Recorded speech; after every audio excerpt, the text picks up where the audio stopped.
દર્શક મિત્રો, હાલમાં વાત કરીએ ચૈતરભાઈ વસાવાની. ડેડિયાપાડાના ધારાસભ્ય ચૈતરભાઈ વસાવાને લઈને આજના સૌથી મોટા સમાચાર છે.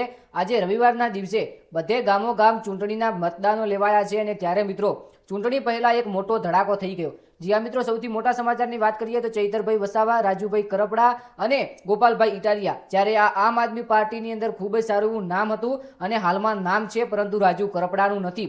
જી મિત્રો, રાજુભાઈ કરપડા આમ આદમી પાર્ટી છોડીને ભાજપની અંદર જોડાઈ ગયા અને ત્યારબાદ સોશિયલ મીડિયાની અંદર ઘણા બધા વિડીયો વાયરલ થયા. પરંતુ મિત્રો હવે વારો આવી ગયો છે ચૈતરભાઈ વસાવાનો.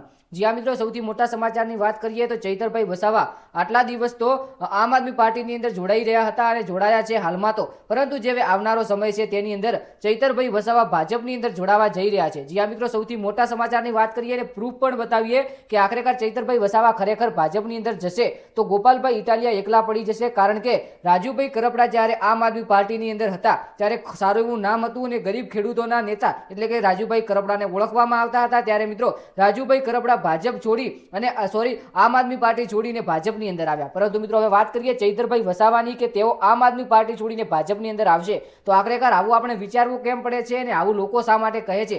કારણ કે મિત્રો એક નેતાનો વિડીયો વાયરલ થયો છે જેમણે કહ્યું છે કે જો ચૈતરભાઈ વસાવા પણ ભાજપની અંદર આવી શકે છે, પરંતુ મારા હિસાબે મારી અનુમતિ આપું તો લગભગ 50 થી 60% ચૈતરભાઈ વસાવા છે એ ભાજપની અંદર નહીં આવે અને તે ભાજપની અંદર લગભગ ક્યારેય નહીં જોડાય એવું મિત્રો જાણવા મળ્યું છે. પછી મિત્રો આપણે ચોક્કસપણે ના કહી શકીએ કારણ કે આ છે એક રાજકારણ અને રાજકારણનું કોઈ પણ નક્કી ના કહેવા, ક્યારે પલટો મારી જાય આપણને ખબર પણ ના પડે. રાજુભાઈ કરપડા આપણને લાગતા પણ ન હતા કે ભાજપની અંદર જશે અને તેઓ હાલ ભાજપની અંદર જોડાઈ ગયા. તેથી મિત્રો આપણે કોઈનું ચોક્કસપણે ના કહી શકીએ કે આ પાર્ટીની અંદર જ આ લોકો રહેશે. પરંતુ મિત્રો ઘણા લોકો કહે છે કે ચૈતરભાઈ વસાવા દગો નહીં કરે આમ આદમી પાર્ટી સાથે, ત્યારે ઘણા લોકો કહે છે કે ભાજપની અંદર આવી પણ શકે છે. હવે મિત્રો આ સમાચાર વિશે અમારી ચેનલ કોઈ પણ જાતની પુષ્ટિ કરતી નથી. ફક્ત ને ફક્ત વિડીયો એક નેતાનો વાયરલ થયો હતો જેમણે કહ્યું હતું કે ચૈતરભાઈ વસાવા પણ ભાજપની અંદર આવી શકે છે, તેથી આપણે આ સમાચાર આપી શકીએ છીએ. બાકી તમને શું લાગે છે, ચૈતરભાઈ વસાવાને ભાજપની અંદર આવવું જોઈએ કે આમ આદમી પાર્ટીની અંદર રહેવું જોઈએ? એ કોમેન્ટની અંદર જણાવજો. ચેનલને સબસ્ક્રાઇબ કરી નાખજો, વિડીયોને એક લાઈક કરી નાખજો. આવનારા વિડીયોની અંદર મળીએ. ઇન્સ્ટાગ્રામ પેજ બાજુમાં આપેલું છે, ફોલો જઈને કરજો. મળીએ નવા વિડીયોની અંદર. જય ગોગા મહારાજ, જય દ્વારકાધીશ, જય વડવા.